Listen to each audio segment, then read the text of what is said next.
నమస్కారం వార్తలకి స్వాగతం ముందుగా ముఖ్యాంశాలు ఏపీ కేబినెట్ భేటీ వాయిదా ఫిబ్రవరి 20న జరగాల్సిన ఏపీ కేబినెట్ భేటీ అదే రోజున ఢిల్లీలో సీఎం ప్రమాణ స్వీకారం ప్రతిష్టాత్మకంగా భావిస్తున్న బీజేపీ ఢిల్లీ సీఎం ప్రమాణ స్వీకారోత్సవానికి హాజరవుతున్న సీఎం చంద్రబాబు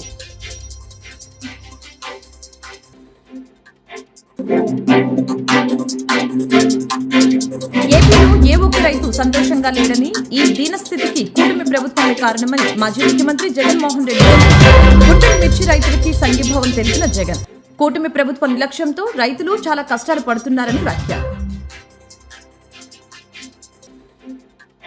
సీఎం చంద్రబాబు భువనమ్మల్ని తిడితే మాజీ సీఎం జగన్ పైశాచిక ఆనందం పొందాడని అధికార మదంతో వాగిన వారంతా జైలుకు వెళ్లక తప్పదని టీడీపీ నేత బుద్దా వెంకన్న ఆగ్రహం అలాంటి వారిని సమర్థిస్తున్న జగన్ కూడా రానున్న ఎన్నికల్లో పులివెందుల్లో ఓటమి పాలవుతారన్న బుద్దా వెంకన్న విజయవాడలో అల్లరి మూకలతో గొడవలు సృష్టించాలని జగన్ ప్రయత్నిస్తున్నారని ఆరోపణ సీఎం చంద్రబాబు అధ్యక్షతన జరగవలసిన ఏపీ కేబినెట్ భేటీ వాయిదా పడింది. ఈ నెల 20న రాష్ట్ర కేబినెట్ భేటీ నిర్వహించాలని భావించారు. అయితే ముఖ్యమంత్రి చంద్రబాబు అదే రోజున ఢిల్లీ వెళుతున్నారు. రేపు ఢిల్లీ సీఎం ప్రమాణ స్వీకార కార్యక్రమానికి ఆహ్వానం అందుకున్న ముఖ్యమంత్రిలో చంద్రబాబు కూడా ఉన్నారు. ఢిల్లీ సీఎం ప్రమాణ స్వీకార కార్యక్రమాన్ని బీజేపీ హైకమాండ్ ప్రతిష్టాత్మకంగా భావిస్తోంది. ప్రధాని మోదీ ఈ కార్యక్రమానికి హాజరవుతున్నారు. దాంతో చంద్రబాబు కూడా ఢిల్లీ వెళ్తున్నారు. చంద్రబాబు ఢిల్లీ నుంచి తిరిగొచ్చాక కేబినెట్ భేటీ రీషెడ్యూల్ చేసే అవకాశం ఉంది. త్వరలోనే ఏపీ అసెంబ్లీ సమావేశాలు ప్రారంభం కానున్న నేపథ్యంలో రాష్ట్ర కేబినెట్ భేటీ కానుంది. ఏపీలో ఏ ఒక్క రైతు సంతోషంగా లేడని ఈ దీనస్థితికి కూటమి ప్రభుత్వమే కారణమని వైఎస్ఆర్సీపీ అధినేత మాజీ ముఖ్యమంత్రి వైఎస్ జగన్మోహన్ రెడ్డి అన్నారు. బుధవారం గుంటూరు మిర్చి రైతులకి సంఘీభావం తెలిపిన ఆయన అనంతరం మీడియాతో మాట్లాడారు. కూటమి ప్రభుత్వ నిర్లక్ష్యంతో రైతులు చాలా కష్టాలు పడుతున్నారని ఏ ఒక్క రైతు సంతోషంగా లేడని చెప్పారు. ఏ పంటకు గిట్టుబాటు ధర లేకుండా పోయిందని చెప్పారు. దీంతో రైతులు బతికే పరిస్థితి లేకుండా పోయిందని ఆవేదన వ్యక్తం చేశారు. ఆయన గతంలో వైఎస్ఆర్సీపీ పాలనలో రైతులకు చేసిన మేలును వివరించిన ఆయన ఈ కూటమి ప్రభుత్వం రైతుల పాలిట శాపంగా మారిందని మండిపడ్డారు. వైఎస్ఆర్సీపీ ప్రభుత్వ హయాంలో రైతు జీవితంలో వెలుగులు చూడడానికి ప్రవేశపెట్టిన సంస్కరణలన్నీ కూడా ఈ రోజు అన్ని కూడా కలపడకుండా పోయే పరిస్థితిలోకి వచ్చాయి. ఈ రోజు గ్రామాలలో ఆర్బీకే వ్యవస్థ ఈ రోజు గ్రామాలలో నిర్వీర్యమైపోయిన పరిస్థితి. ఈ వ్యవస్థ నిర్వీర్యమైపోయిన పరిస్థితి. ఈ రోజు గ్రామాలలో రైతులను చేయబట్టుకొని నడిపించే ఈ ఆర్బీకే వ్యవస్థ ద్వారా గతంలో పంటలు కొనుగోలు జరిగేటివి.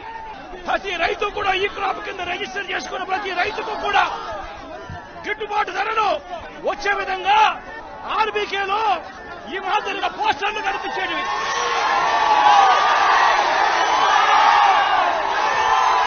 ప్రతి ఆర్బీకేలో కూడా ఈ మాదిరిగా పోస్టర్లు కనిపించేటివి. ఈ గిట్టుబాటు ధరల కంటే కూడా తక్కువ రేటుకు ఏ రైతు అమ్ముకోవాల్సిన పరిస్థితి వచ్చేది కాదు.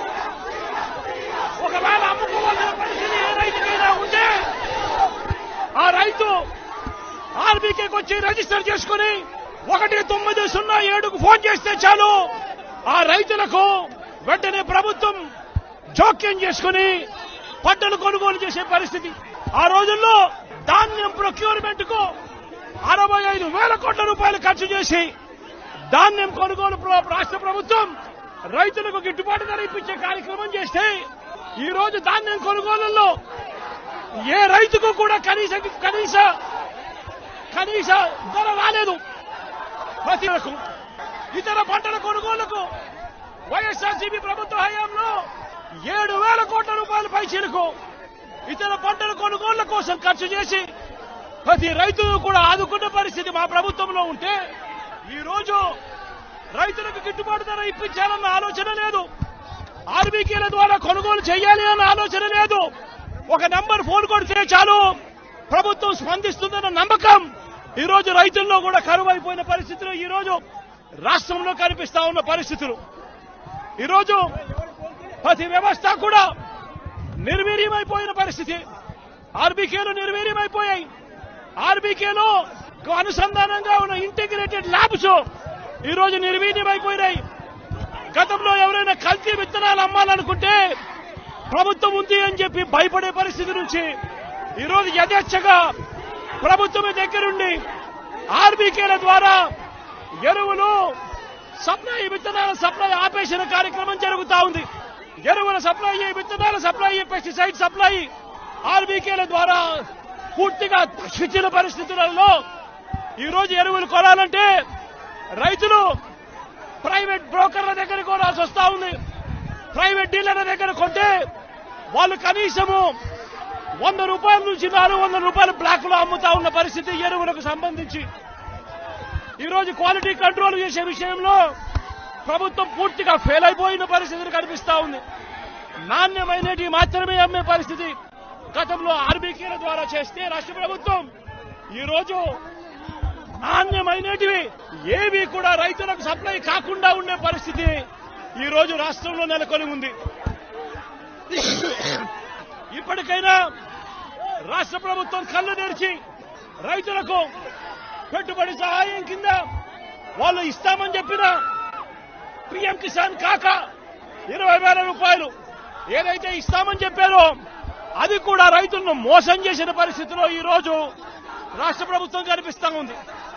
రైతులకు ఈ రోజు 0 వడ్డీ రాని పరిస్థితి ఈ రోజు రైతాంగం మీద కనిపిస్తా ఉంది.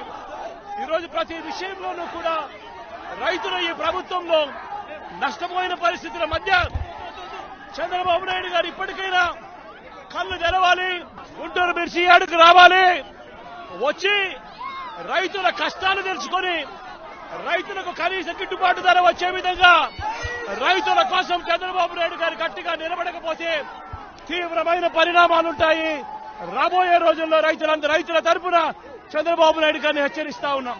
ఈ రోజు ఇక్కడ కూడా పరిస్థితి ఏమిటి అంటే ఒక ప్రతిపక్ష నాయకుడు ఇక్కడికి వస్తున్నాడు అనంటే రైతులతో మాట్లాడే ప్రయత్నం చేస్తున్నాడు అనంటే కనీసం పోలీసుల భద్రత కూడా చంద్రబాబు నాయుడు గారు ఇవ్వని పరిస్థితి. నేను ఇదే చంద్రబాబు నాయుడు గారికి చెప్తా ఉన్నా, ఎల్లకాలం ఈ ప్రభుత్వం ఉండదు. రేపొద్దున ప్రతిపక్షంలో మీరు కూర్చున్నప్పుడు ఇదే మాదిరిగా పోలీసు భద్రత మేము తీసేస్తే ఎలా ఉంటుందో ఒక్కసారి ఆలోచన చేసుకో చంద్రబాబు. నువ్వు చేస్తా ఉన్నది కరెక్టా కాదా అన్నది కూడా ఒకసారి ఆలోచన చేసుకోమని చంద్రబాబు నాయుడు గారికి ఈ సందర్భంగా గట్టిగా చెప్తా ఉన్నాం, విజ్ఞప్తి చేస్తూ. వంశీ చంద్రబాబు భువనమ్మల్ని తిడితే జగన్ పైశాచిక ఆనందం పొందాడని అధికార మతంతో వాగిన వారంతా జైలుకి వెళ్లక తప్పదని టీడీపీ నేత బుద్దా వెంకన్న పేర్కొన్నారు. అలాంటి వారిని సమర్థిస్తున్న జగన్ కూడా రానున్న ఎన్నికల్లో పులివెందులలో ఓటమి పాలవుతారని స్పష్టం చేశారు. విజయవాడలో అల్లరి మూకలతో గొడవలు సృష్టించాలని జగన్ ప్రయత్నిస్తున్నారని ఆరోపించారు. పరామర్శించడానికి వచ్చినటువంటి పెద్ద సైకో జగన్మోహన్ రెడ్డి వ్యాఖ్యలు చూస్తుంటే చాలా విడ్డూరంగా ఉండడమే కాకుండా నిన్న జగన్మోహన్ రెడ్డి ఒక పథకంతో విజయవాడ వచ్చాడు. రాష్ట్రంలో ఉన్నటువంటి కిరాయి రౌడీలందరినీ కూడా విజయవాడ తరలించి నిన్న విజయవాడలో అల్లర్లు సృష్టించడానికి ఒక పథకం ప్రకారం జగన్మోహన్ రెడ్డి ఇచ్చేశాడు. అది పోలీసు ముందే పసిగట్టుకొని ఎక్కడికక్కడ వాళ్ళని నివారించడంలో పోలీసులు సఫలమయ్యారు. అయితే దాన్ని దృష్టిలో పెట్టుకొని నిన్న వంశీని కలిసి బయటకు వచ్చి పోలీసులు ఎవరైతే వాళ్ళ అరెస్టులు చేశారో ఎక్కడున్నా బట్టలు ఓడదీస్తానని ఒక పెద్ద జోక్ వేసాడు. అది అసలు ఇతను వాళ్ళ పిల్లల్ని కలవాలని లండన్ వెళ్ళాలంటేనే కోర్టు పర్మిషన్ తీసుకొని వెళ్ళాల్సినటువంటి పరిస్థితి. ఇతనంట పోలీసులు బట్టలు ఓడదీస్తాడట. ఇది వంశీని ఏళ్ళ లోపడేసాడు. అసలు వంశీని నిన్న జైల్లో కలిసి నువ్వు చరిత్రహీనుడు అయిపోయావు. వంశీని జైల్లో పెట్టినప్పుడు కనీసం ఆ రోజు ఖండిద్దామా వద్దా అని మీ వేషాలు లెక్కించి ఖండించడం కూడా ఆ రోజు నువ్వు ఖండించలా.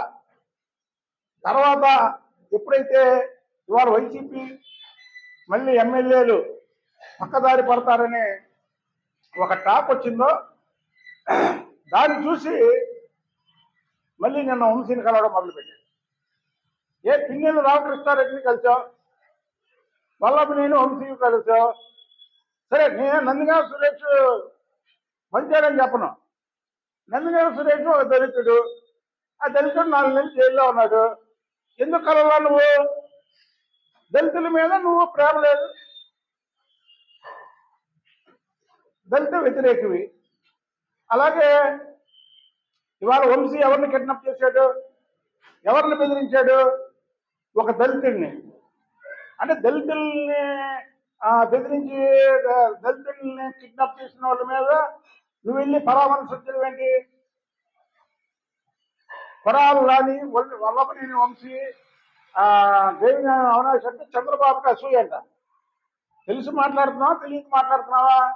వాళ్ళ కుటుంబాలకు రాజకీయ భిక్ష పెట్టింది ఎవరు? చంద్రబాబు నాయుడు గారు కాదా? తెలియకుండా మాట్లాడితే రాజకీయాల్లో నీకు ఓనమాలు కూడా తెలియని లోపల. ఉయ్యూరు వీరమ్మ తల్లి సిడిబండి ఉత్సవం కన్నుల పండుగగా జరిగింది. వేలాది మంది భక్తులు సిడిబండి ఉత్సవంలో పాల్గొన్నారు. శివాలయం రోడ్డు మీదుగా అశేష భక్త జనంతో వస్తున్న సిడిబండికి దారి పొడవునా భక్తులు పసుపు నీళ్లు పారుపోసి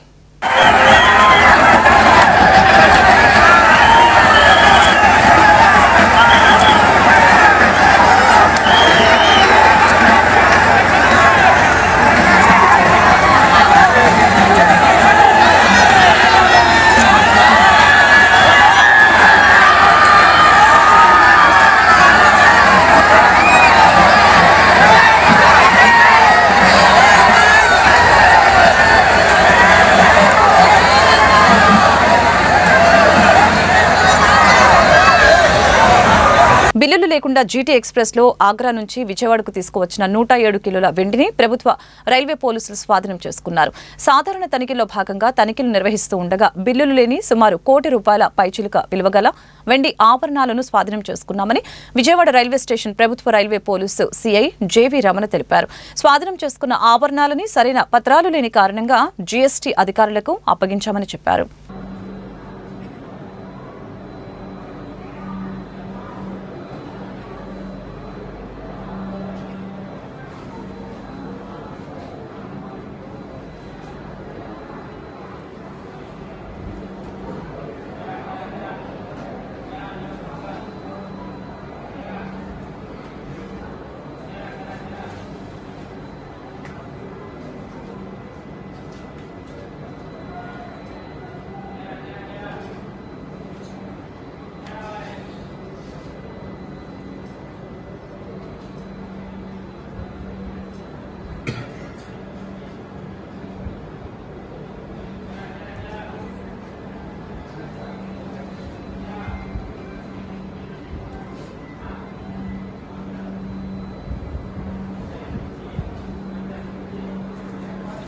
నిరుద్యోగ నిర్మూలన చేసే శక్తి చంద్రబాబుకి ఉందని అవనిగడ్డ ఎమ్మెల్యే మండలి బుద్ధప్రసాద్ తెలిపారు. అవనిగడ్డలోని ఎమ్మెల్యే కార్యాలయంలో మంగళవారం రాత్రి జనసేన పార్టీ సమావేశం జరిగింది.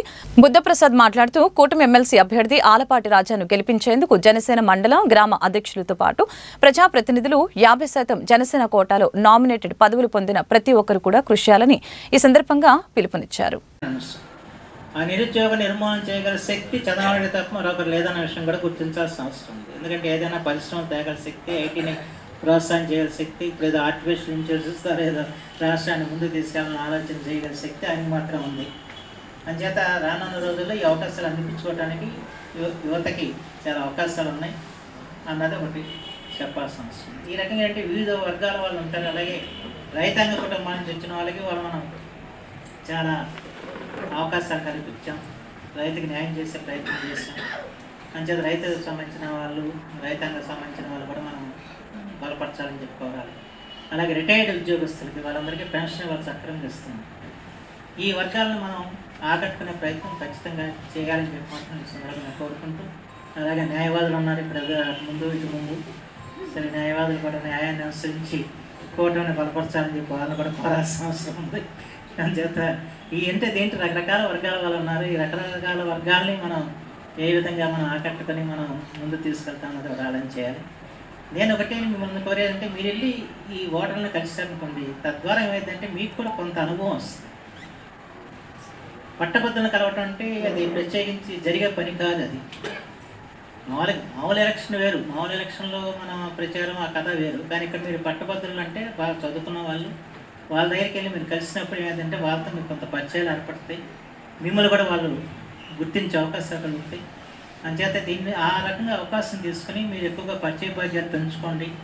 తర్వాత మీ నాయకత్వాన్ని కూడా వాళ్ళు గుర్తించే విధంగా చేసుకోండి అని చెప్పి మాత్రం మనం చేస్తూ ఈరోజు మీరందరూ కూడా విచ్చేసినందుకు మేము ప్రత్యేకించి కొత్తగా తెలియజేసుకుంటూ సెలవు తీసుకున్నాం. జై హింద్. గుంటూరు ఎత్తు రోడ్డు సెంటర్లో నెలకొన్న హజరత్ సైద్ షా మొహ్యుద్దీన్ బాద్షా ఖాదరీ ఔలియా నందు ఈ నెల 19వ తేదీ నుంచి 22వ తేదీ వరకు ఉరుసు మహోత్సవాలు జరగనున్నాయి. కార్యక్రమానికి సంబంధించిన పోస్టర్లని హజరత్ సయ్యద్ షాహ్ అసదుల్లాహ్ ఖాదరీ, ఫీర్ సయ్యద్ షా సులేమాన్ షా ఖాదరీ, అల్జిలానీ తదితరులు విడుదల చేశారు. ఈ సందర్భంగా ఈ నెల 20న రాత్రి 10 గంటలకి చందనోత్సవ కార్యక్రమం, అలాగనే 21న మధ్యాహ్నం 2 గంటలకి అన్నప్రసాద కార్యక్రమం, సాయంత్రం దీపారాధన, 22న సాయంత్రం 5 గంటలకి ఖతక్ షరీఫ్, రాత్రి 8 గంటలకి అన్నదాన కార్యక్రమాలు జరుగుతాయని తెలిపారు.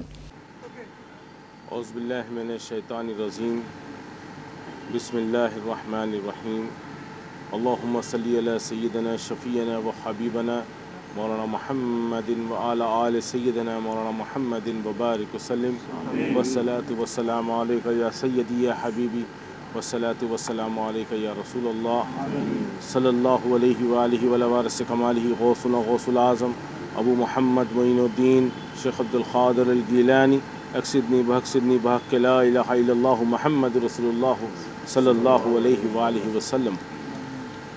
حضور بارگاہ اقدس حضرت سید شاہ محی الدین بادشاہ اولیاء رحمۃ اللہ علیہ قطب گنٹور سے سجادہ نشین سید شاہ سلیمان خادری میں ایک دعوتی نامہ اور سندل شریف حضور محی الدین بادشاہ اولیاء رحمۃ اللہ علیہ جد اعلیٰ کا 315واں سندل ہونے جا رہا ہے. انشاءاللہ حضور محی الدین بادشاہ اولیاء رحمۃ اللہ علیہ سرکار غوث پاک کے صلبِ پوترے سے نسبت رکھتے ہیں. حضور کی نسبت حضور غوث العظم سے بے نسبت بے انتہائی جو ہے محبتانہ اور خونی رشتہ رکھتا ہے.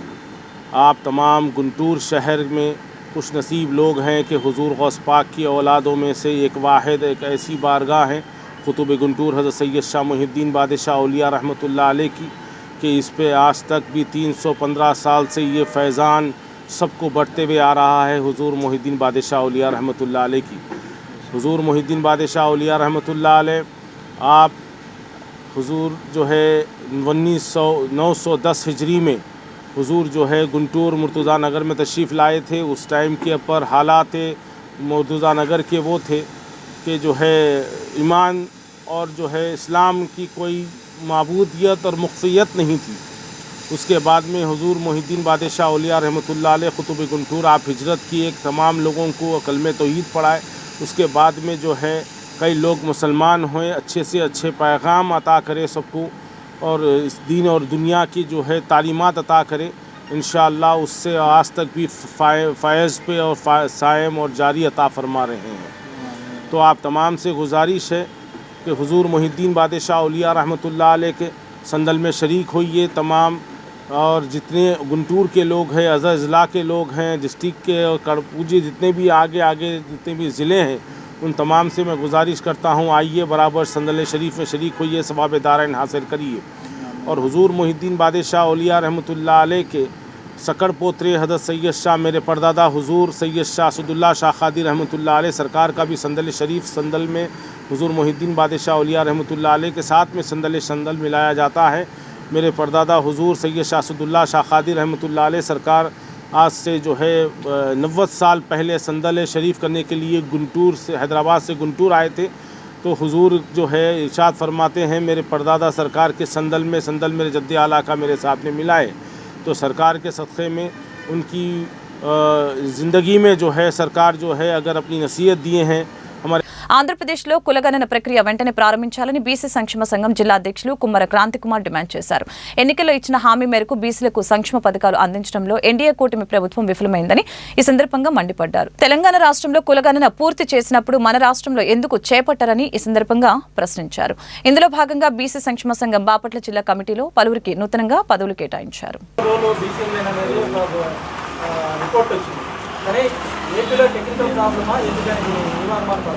టెక్నికల్ ప్రాబ్లం కదనా ఏపీలో కూడా అత్యధికంగా బీసీలే అనే దాని మీద చాలా స్పష్టంగా అందరికీ తెలిసిన నిజం. మీరు గత ప్రభుత్వంలో జగన్మోహన్ రెడ్డి గారు సీఎంగా ఉన్నప్పుడు ఆయన ఆల్రెడీ ఈ యొక్క కుల జనగణన జరిగిందని ఎక్కడ కూడా బయటికి రిలీజ్ చేయలేదు. ఎందుకు రిలీజ్ చేయలేదు? కేవలం బీసీలు అత్యధిక శాతం ఉన్నారు, వీళ్ళ వాటా వీళ్ళకి ఇవ్వాలనంటే టికెట్లలో కానీ, ఇప్పుడు ఎమ్మెల్యే టికెట్లలో కానీ ప్రతి ఒక్క దాంట్లో వీళ్ళ వాటా వీళ్ళ షేర్ అడుగుతారనే ఒక భయంతో ప్రతి ఒక్క దాంట్లో వీళ్ళు దీన్ని బయటికి తీసుకురావట్లేదని చాలా స్పష్టంగా మాకు ఉంది అనేది కూడా క్లియర్ చేస్తుంది.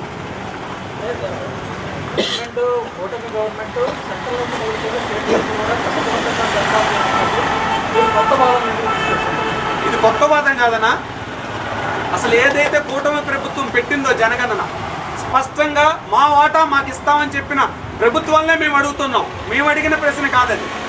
వాళ్ళు ఇచ్చిన హామీనే నెరవేర్చమంటారు.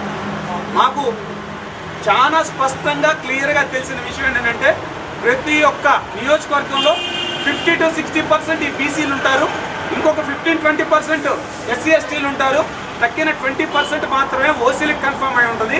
కాబట్టి మాకు సంబంధించిన వాటా మాకు ఇవ్వాలి. రాజకీయ పరంగా ఓట్లు వేసుకునేటప్పుడు మాట్లాడే మాటలు కాదు. రాజకీయం ఓట్లు అయిపోయిన తర్వాత గద్దెనెక్కిన తర్వాత కూడా ఒక స్పష్టతగా ఒక నిజాయితీగా పనిచేయాలని మేము కోరుకుంటాం.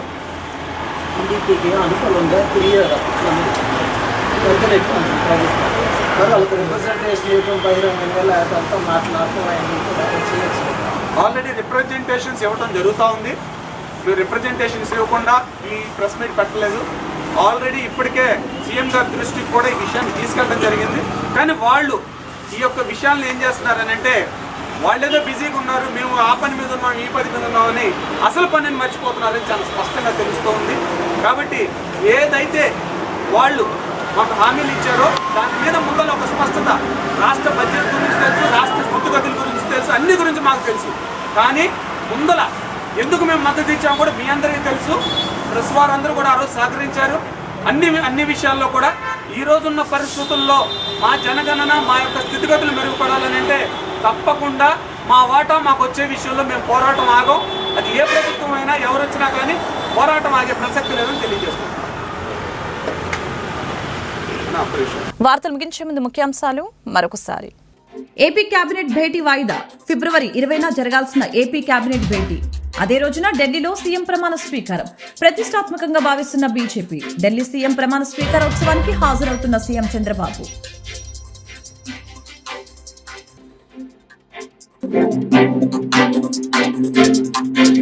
ఏపీలో ఏ ఒక్క రైతు సంతోషంగా లేడని, ఈ దీనస్థితికి కూటమి ప్రభుత్వమే కారణమని మాజీ ముఖ్యమంత్రి జగన్మోహన్ రెడ్డి. గుంటూరు మిర్చి రైతులకి సంఘీభావం తెలిపిన జగన్. కూటమి ప్రభుత్వ నిర్లక్ష్యంతో రైతులు చాలా కష్టాలు పడుతున్నారని వ్యాఖ్య. సీఎం చంద్రబాబు భువనమల్ని తిడితే మాజీ సీఎం జగన్ పైశాచిక ఆనందం పొందాడని, అధికార మదంతో వాగిన వారంతా జైలుకు వెళ్లక తప్పదని టీడీపీ నేత బుద్దా వెంకన్న ఆగ్రహం. అలాంటి వారిని సమర్థిస్తున్న జగన్ కూడా రానున్న ఎన్నికల్లో పులివెందుల్లో ఓటమి పాలవుతారన్న బుద్దా వెంకన్న. విజయవాడలో అల్లరి మూకలతో గొడవలు సృష్టించాలని జగన్ ప్రయత్నిస్తున్నారని ఆరోపణ. ఈ వార్తలు ఇంతటితో సమాప్తం. మరొక బులెటిన్లో మళ్ళీ కలుద్దాం. నమస్కారం.